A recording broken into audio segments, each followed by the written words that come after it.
Good morning students. Today we will be discussing about the LCR circuit. This circuit is again one of the very important circuit in an alternating current chapter of class 12. And in this circuit, active and passive both elements are connected.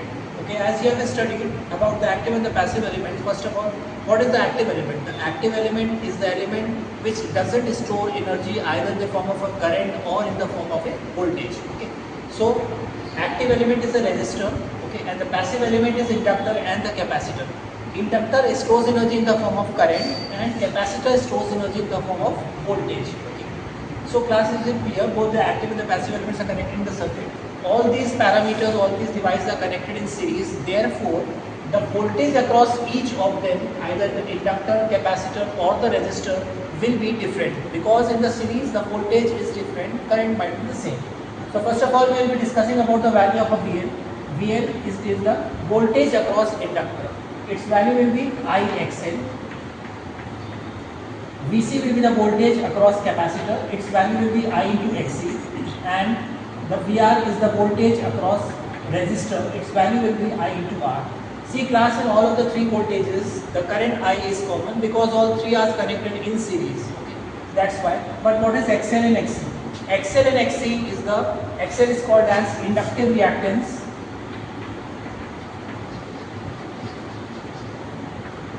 Inductive reactance. XC is called as capacitive reactance. Class, in a simple words, in a simple language, I can say these are obstructions in the flow of current.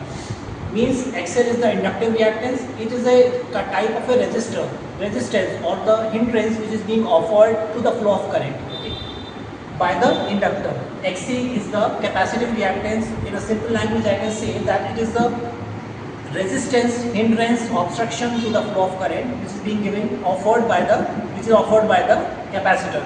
But the capacitor and the inductor again both are the passive element because they store energy. Inductor stores energy. I am repeating once again. Inductor stores energy in the form of a current, and the capacitor stores energy in the form of the voltage. So coming back to the point, this is an LCR circuit. It is a very important circuit.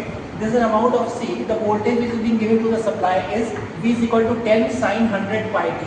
I is the current which is being given by this alternating current voltage supply. Okay. So first of all, this equation V is equal to 10 sine pi t. Comparing this standard equation, comparing this equation with the standard equation of an alternating current, that is V is equal to V naught sine omega t. Okay.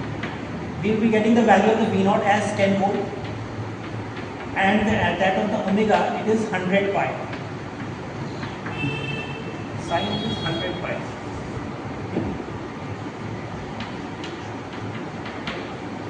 See class, what is omega? Omega is the angular velocity. Omega here, it is the 100 pi, and we will be say from this value of the omega we will be finding out the frequency of the supply. Means the alternating frequency which is being delivered by here in this circuit. So the value of f or say frequency will be calculated by omega is equals to 2 pi f. As we know very well, omega equals to 2 pi f. 2 pi f is equal to 100 pi.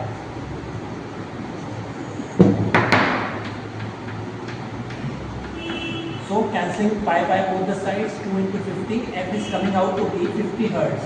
So this is the frequency which is being given by this alternating voltage supply to the circuit. Okay. The frequency will remain same in all of the three components, that is inductor, capacitor and the resistor. Okay. But here is the certain obstruction to the flow of current, and that obstruction is called as impedance. In an alternating current, what is impedance? Impedance is the resistance which is offered by both active and passive elements collectively, okay, to the flow of current, and it is denoted by the letter Z. It is denoted by the letter Z, and the formula for the impedance for an LCR circuit is R square plus XL difference of XC whole square. Means here either the inductive reactance or the capacitive reactance, whatsoever it is greater, will be subtracted from the another value. For example, if the inductive reactance is greater than the capacitive reactance, then we will be subtracted from it, and after that we will be taking the square. This is the formula for the impedance. Again, I am repeating what is impedance. Impedance is the obstruction to the flow of current collectively both by active and passive elements, mean both by resistor, inductor and capacitor in an LCR circuit. Okay. So coming back to the point, I have to find out the value of I. I is equals to what? V by Z. V is the voltage which is being given. That is here. It is being V is equal to V naught. It is 10 volt. What is Z? Z is the again impedance, so I have to calculate the value of a Z from here in this circuit diagram by this formula. Okay. So class, after finding out this value, I can calculate the value of a current over here. Okay. But in the certain specific conditions, sometimes what is happening, the XL equals to XC. XL equals to XC means that the inductive reactance becomes equals to the capacitive reactance. In this case class, the circuit goes under resonance. Okay. The circuit goes under resonance. In this condition, when XL becomes equals to XC, we will say that the LCR circuit is coming under resonance. In this condition, the impedance is minimum. Means Z is equals to what? Z of min, and it is equals to R. Okay. Impedance is minimum, current will become maximum. I is equal to I max. Okay. This time the current becomes maximum and the resistance becomes minimum, and the phase shift, very important. What is the phase shift? Phi. Phi is the phase angle between the voltage and the current. This phase shift becomes approximately equals to 0. So the voltage, the current is following the path of the voltage. Okay, the phase shift is becoming approximately equals to 0. In this condition class, the circuit goes under resonance, and in that resonance, for example, if the circuit is under resonance, then we have to find out the value of frequency at which the circuit goes under resonance. So we will be deriving the formula how we will be getting the value of a resonant frequency over here. Okay. So I am writing it over here. When XL becomes equals to XC,